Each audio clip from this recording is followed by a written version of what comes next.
Halo teman-teman, ketemu lagi sama aku Faiza Hermawanti di sini di acara podcastnya WPU Kes. Nah, kali ini kita mau membahas mengenai uji laboratorium. Mungkin teman-teman ada yang belum paham atau belum tahu uji lab apa sih yang mau dibahas sama kita. Makanya simak terus pembahasan kita sama narasumber kita yang ada di WPU khususnya untuk uji lab ya teman-teman. Ini ada Mas Hanif. Halo Mas Hanif. Halo Mbak Faiz. Gimana kabarnya? Alhamdulillah sehat. Oke. Mas, sebelum kita membahas nih mengenai uji lab, boleh dong perkenalan sama teman-teman Sopil biar lebih akrab lagi gitu. Oke, perkenalkan nama saya Hanif Putro Cahyono, sering dipanggil Hanif. Saya bergabung di PT Widya Prima Utama ini atau WPU tahun 2021 sampai sekarang sebagai asisten laboratorium. Oke, Mas, sebelum kita membahas lanjut nih mengenai uji laboratorium mekanikal tanah, mungkin boleh dong diceritain atau gambaran singkatnya yang dimaksud sama uji lab mekanikal tanah itu kayak gimana? Lab mekanikal tanah adalah bagian dari geoteknik cabang ilmu sipil yang mempelajari sifat-sifat mekanikal tanah. Oke, terus Mas, yang biasa yang bisa diujikan di WPU itu apa aja? Ada beberapa pengujian sifat dan karakteristik tanah yang dapat dilakukan pada lab mekan PT Widya Prima Utama, antara lain uji kepadatan tanah, Proctor standar, Proctor modified, CBR laboratorium, konsolidasi, pengujian triaksial, pengujian batas-batas attribut limit yang meliputi pemeriksaan batas cair, batas susut, dan batas plastis, analisis hidrometer, uji geser langsung atau direksir, uji permeability, dan masih banyak lagi. Oke, itu tadi yang bisa diujikan di WPU ya Mas ya. Terus kalau di WPU itu biasanya alat buat ngujinya itu ada apa aja sih Mas? Kalau alat laboratorium ada alat kuat tekan beton, alat uji triaksial, alat uji direksir, alat uji proctor, alat uji CBR lab, alat konsolidasi, green size, hidrometer spesifik, dan UCS. Oke, jadi banyak banget ya Mas ya untuk alatnya dan juga untuk pengujian di WPU ini juga banyak banget. Terus kalau semisal sampel atau jenis tanah yang biasa diujikan itu bisa apa aja Mas kalau di WPU? Kalau sampel ada sampel seperti lempung, ada juga pasir, batuan, kerikil, terus ada juga paving sama beton. Oke, berarti nggak cuma tanah aja ya Mas ya? Kalau misal aspal itu juga bisa nggak Mas? Kalau aspal juga bisa. Itu nanti masuknya dalam uji apa? Kalau misal aspal kayak gitu? Untuk aspal kita masuk uji relative density atau uji susut kadar air. Oke.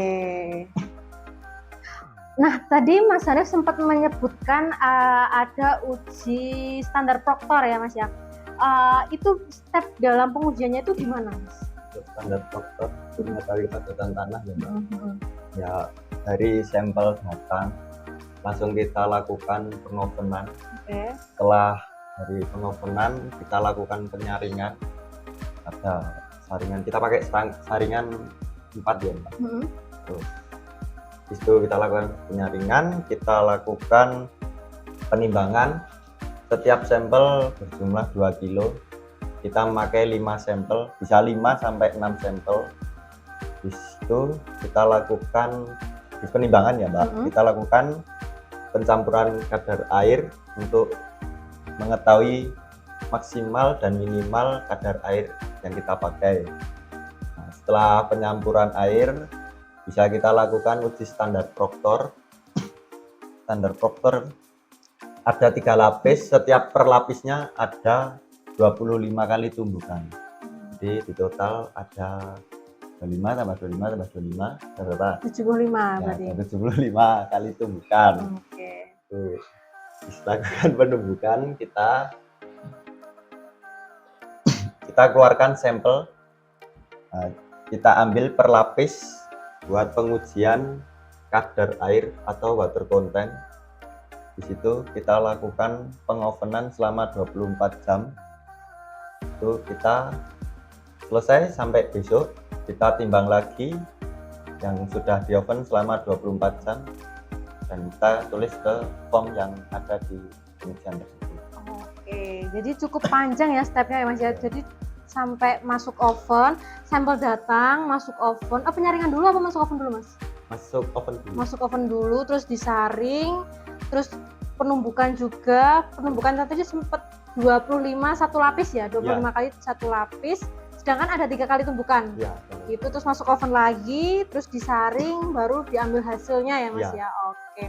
Itu biasanya kalau untuk uji standar Proctor itu yang diuji itu tanahnya apa aja Mas? Maksudnya bisa pasir kah atau kerikil kah atau apa gitu? Bisa kita lakukan sampelnya itu jenisnya ada lempung, terus lanau, terus sirtu, terus kita pakai pasir juga, batuan juga, masih ada banyak. Dan ini contoh-contoh sampelnya Mbak. Oke. Ya, batuan, oke. Batuan napal, terus tanah lempung, tanah lempung lagi sama tanah gambut. Oke, jadi ini beberapa contoh ya Mas ya. Ada tanah lempung tuh kayak gini teman-teman. Jadi ada beberapa contoh, ada tanah lempung, terus kerikil juga bisa ya Mas ya? Ya. Ini termasuknya batu apa kerikil Mas kayak gini? Kalau kecil itu udah masuk ke kerikil. Kerikil ya, oke. Terus ini ada tanah gambut juga bisa ya Mas ya? Bisa. Untuk uji standar Proctor bisa ya? Bisa Mbak. Oke, tapi kalau ini nanti tetap masuk oven ya biar kering dulu ya Mas ya? Ya, ini pengerjaan paling susah ya ini. Kenapa Mas bisa susah? Pengeringannya bisa kebakar, terus paling lama, terus susah juga kalau meresap air. Oke, jadi tanah yang paling susah itu ini ya Mas ya, tanah gambut ya? Gambut. Oke, terus ini ada tanah lempung, terus ada tanah napal. Oke, ini ada beberapa contoh teman-teman. Mungkin buat teman-teman yang belum paham mengenai contoh-contoh tanah, ini ada gitu. Nah, biasanya kalau untuk uji standar Proctor itu membutuhkan waktu berapa lama Mas dalam pengujiannya? Kalau pengujian standar Proctor itu maksimal di kita itu 3 sampai 4 hari. Maksimal ya? Maksimal. Kalau paling lama itu uji konsolidasi sampai 8 sampai 10 hari. Oke, kalau konsolidasi itu stepnya juga sama Mas? Kalau stepnya gimana itu Pak? Stepnya konsolidasi itu berbeda Mbak. Oke, gimana Mas? Dari kita pencetakan sampel, terus kita lakukan pemasukan sampel, kita lakukan pengujian, dan setiap hari kita ganti beban. Entah itu hari biasa sampai hari libur tetap kita ganti sampai kita masukin ke oven juga. Oke, jadi yang bikin lama itu kayak pergantian setiap hari harus diganti terus diganti ya Mas? Diganti bebannya. Oke. Kenapa? Biar apa Mas untuk? Biar mengetahui kepadatannya Mbak, kepadatan tanahnya itu. Tapi kalau untuk yang uji konsolidasi itu ada berlapis-lapis gitu nggak Mas? Enggak, cukup satu saja. Jadi beda ya kalau untuk standar Proctor tadi ada 3 lapis. Tapi kalau untuk yang konsolidasi cuma 1 lapis, cuman diganti terus bebannya. Ganti beban tiap hari.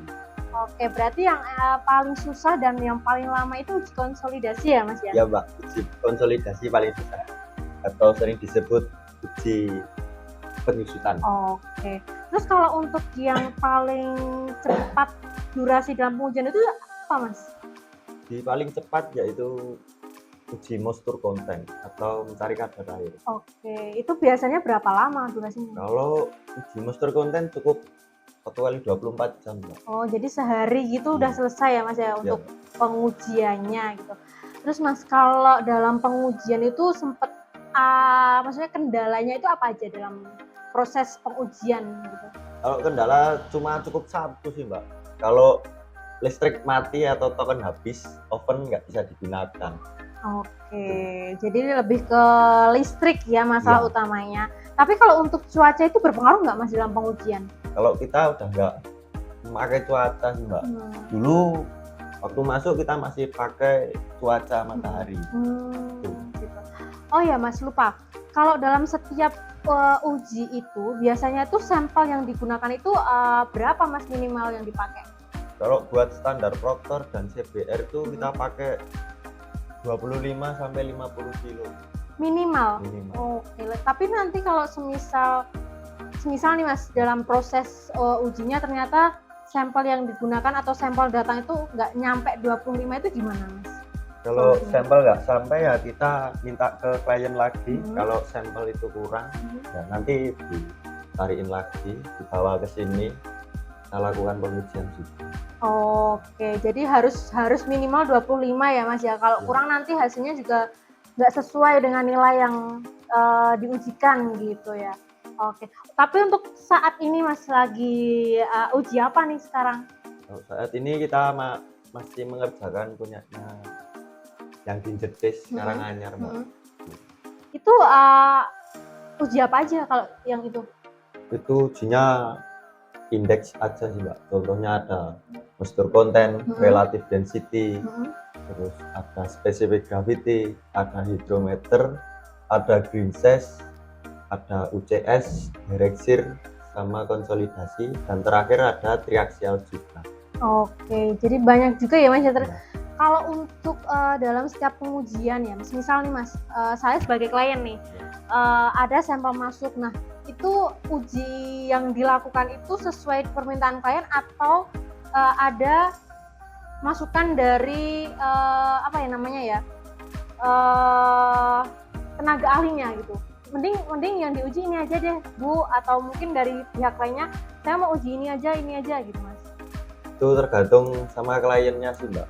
Mintanya apa aja yang kita lakukan sesuai target yang kita lakukan pengujian itu. Kalau ada konsolidasi sampai 10 hari, terus kalau ada cuma CBR sama standar Proctor kita pakainya 7 hari, ya selesai. Nah, gitu aja. Oh gitu, oke. Nah terakhir nih Mas, pengalaman yang nggak bisa dilupakan atau yang unik dalam pengujian itu apa menurut Mas Hanif? Pengalaman yang paling unik ya ngerjain sampelnya Pitmil Ngawi sih Mbak. Kenapa Mas? Itu sampelnya keras, bulat, sama lengket. Dah, itu paket komplit kalau di lab itu. Oke. Itu lama juga ya pengerjaannya? Itu paling lama. Itu ada 5 sampel. Oke. 5 sampel berapa hari Mas itu? Wah, sampai berbulan-bulan. Malahan Mas. Ya. Oh. Jadi tekstur tanah atau tekstur sampel yang diuji itu juga berpengaruh banget ya dalam pengujian ya Mas ya? Ya, berpengaruh sekali itu Mbak. Oh iya Mas, suka dukanya nih apa? Kalau suka dukanya di PT Widya Prima Utama, kalau di bagian laboratorium, saya sukanya dulu aja ya. Oke, boleh. Kalau sukanya itu sampel cukup, kalau bisa lebih itu udah suka banget tuh. Nah, kalau dukanya sampel kurang, terus ngambilnya di ibarat jauh, itu bagian dukanya. Oke. Apalagi kalau dukanya itu yang baru sampel datang, minta buru-buru, kan sebelumnya udah ada sampel masuk dulu, itu deadline-nya berdekatan, jadi ya kita harus mengatur ulang pengujiannya. Oh, jadi harus antri lah ya, cuma yang baru ini kayak menyusu-nyusu gitu. Oh, oke. Nah itu tadi teman-teman sedikit kita ngobrol nih sama Mas Hani selaku asisten uji lab ya Mas ya. Ya Mbak. Yang mana banyak banget tadi sempat disebutkan uji lab yang ada di WPU itu ada banyak banget, terus juga alat-alatnya pun juga banyak banget. Dari CBR, standar Proctor, dan konsolidasi ada ya Mas ya, dan masih banyak lainnya lagi. Mungkin buat teman-teman yang mau uji lab boleh banget ke WPU atau mau tanya-tanya dulu juga boleh banget, silahkan dengan senang hati, pasti kita mau menjawab semua pertanyaan teman-teman yang mungkin belum sempat teman-teman tahu ya gitu. Nah jangan lupa juga buat teman-teman untuk follow Instagram kita, nanti ada di bawah juga boleh banget teman-teman like, comment, subscribe akun YouTube-nya WPU biar teman-teman tidak ketinggalan informasi mengenai soal investigasi khususnya yang ada di PT Widya Prima Utama gitu. Nah, terima kasih Mas Hanif sudah menyempatkan waktunya. Jangan kapok, nanti kita ketemu lagi, ngobrol-ngobrol lagi, bahas mengenai soal investigasi yang lainnya. Itu tadi ya teman-teman ya untuk pembahasan kita. Sampai ketemu di acara podcastnya WPU Kes. Terima kasih, dadah. Dadah. Oke.